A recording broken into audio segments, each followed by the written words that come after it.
नमस्कार दोस्तों, स्वागत है आपका हमारे YouTube चैनल में। आज आपके लिए लेकर आए हैं एक प्रेरणादायक कहानी। तो आइए कहानी शुरू करते हैं। कहानी का शीर्षक है काला जादू। मेरे घर के आगे रोज कोई नींबू जिसके अंदर शायद सिंदूर लगा रहता है फेंक कर चला जाता था।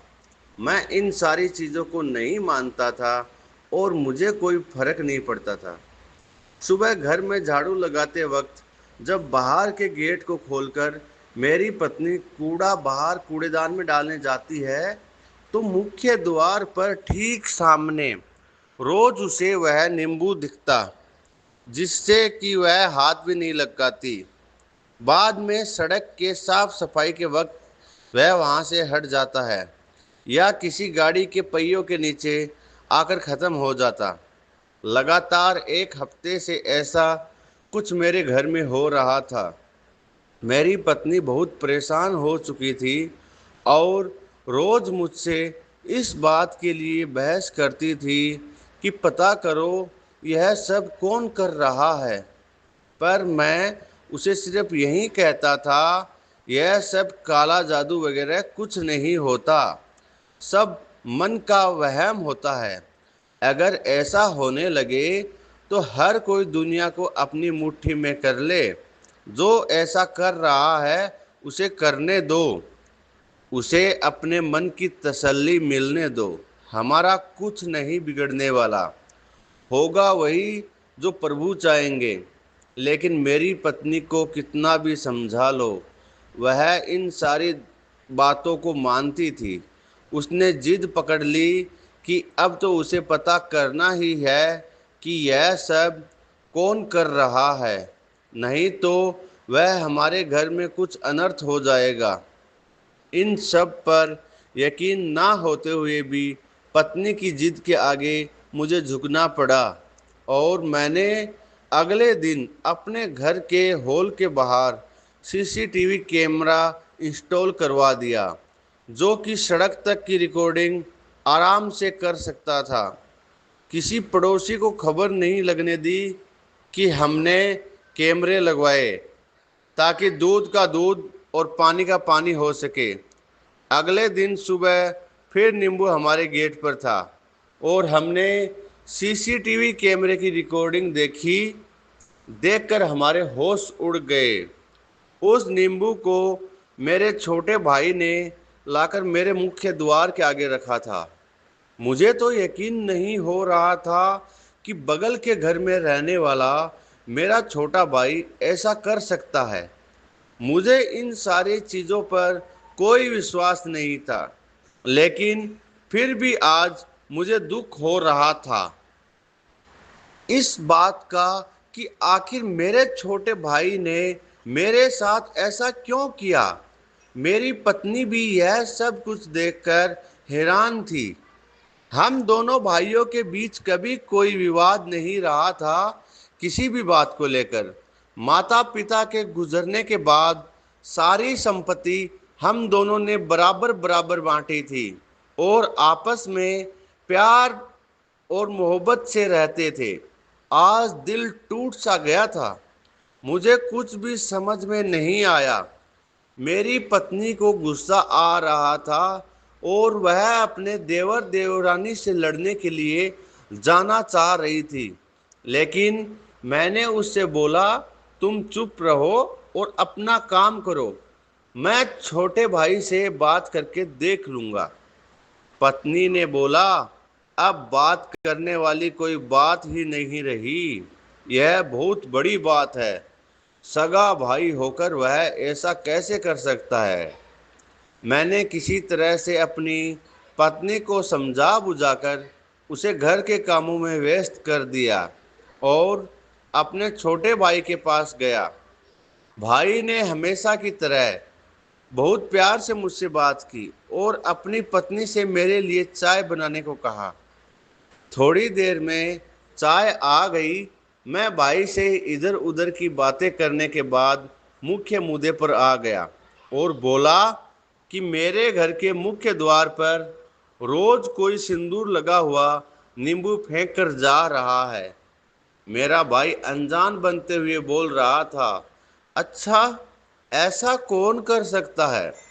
उसके बाद मैंने आराम से बोला, यही जानने के लिए कल मैंने अपने घर में सीसीटीवी कैमरे लगवाए थे।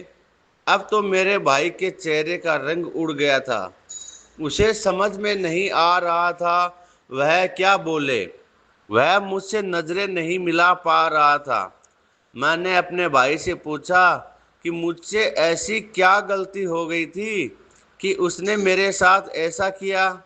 मैंने अपने भाई से साफ साफ बोला, देख भाई, मैं इन सब बातों पर विश्वास तो बिल्कुल भी नहीं करता, ये बात तुझे भी पता है। लेकिन तुझे यह सब करता देख आज मेरा दिल बहुत दर्द कर रहा है। दिल के हजारों टुकड़े हो चुके हैं कि मेरा सगा भाई ऐसा कर सकता है। बस इतना बता दे कि मुझसे ऐसी क्या गलती हो गई जो तुमने मेरे साथ ऐसा किया। मेरा भाई और उसकी पत्नी मुझसे नजरें नहीं मिला पा रहे थे। धीरे धीरे हकलाते हुए मेरे भाई ने कहा, भैया आपने कुछ भी नहीं किया, बस आपकी दुकान मेरी दुकान से ज़्यादा अच्छी चलती है और आपकी आमदनी मेरी आमदनी से दुगुनी है। मैं भी चाहता था कि मेरी आमदनी बढ़ जाए। किसी ने मुझे बताया था कि अगर मैं नींबू में सिंदूर लगाकर आपके घर के सामने रख दूंगा, आपने अगर उसे छू लिया तो उसके प्रभाव से आपका भाग्य मुझे मिल जाएगा और मेरी दुकान भी आपकी दुकान की तरह अच्छी चलने लगेगी। बस भाई मैं यही चाहता था। मैं हैरान था अपने भाई की बातें सुनकर। मेरा भाग्य लेने के लिए मेरे भाई ने काले जादू का इस्तेमाल किया।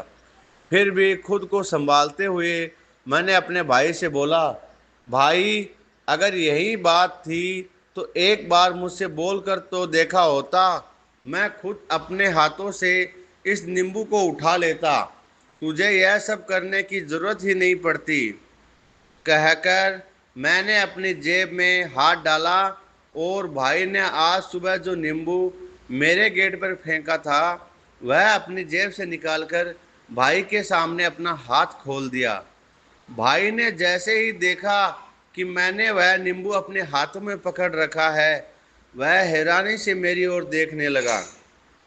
मैंने बोला, जब मुझे पता चला कि यह सब कुछ तूने किया है, मुझे लगा जरूर तुझे कुछ ज़रूरत होगी जिसकी वजह से तू यह सब कुछ कर रहा है। तो मुझे तो तेरे लिए इसे छूना ही होगा। इसलिए मैंने इसे उठाकर अपनी जेब में रख लिया ताकि तेरी जो भी इच्छा है वह पूरी हो जाए।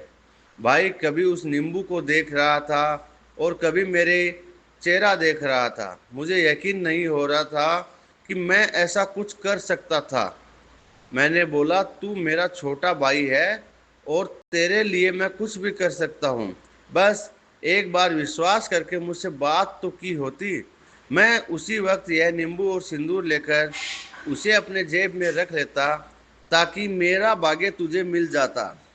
मेरा भाई शर्म से जमीन में गड़ने को था।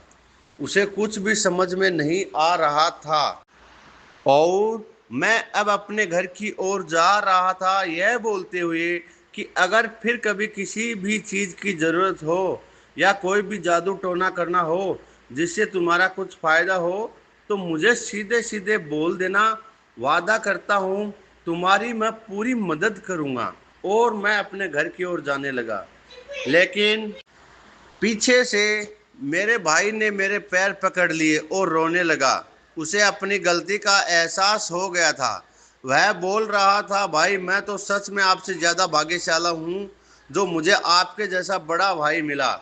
मुझसे अधिक भाग्यशाली दुनिया में और कौन होगा। मैंने अपने भाई को उठाकर गले से लगा लिया और भाई ने मेरे हाथों से वह नींबू लेकर डस्टबिन में फेंक दिया। दोस्तों, इस कहानी से शिक्षा मिलती है कि अगर हम अपने बड़े भाई, माता पिता या बहन को अपनी जो समस्या होती है वो बता दें तो वो हमारी पूरी मदद करेंगे। वो हमारे अपने होते हैं, इसीलिए उनको बताना ज़रूरी भी होता है कि हम किस समस्या से घिरे हुए हैं।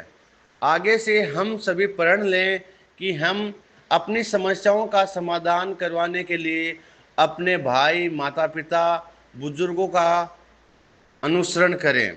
आपको यह कहानी कैसी लगी कमेंट बॉक्स में ज़रूर बताएं। साथ ही चैनल पर नए हो तो चैनल को सब्सक्राइब करें, लाइक करें और शेयर करें। धन्यवाद।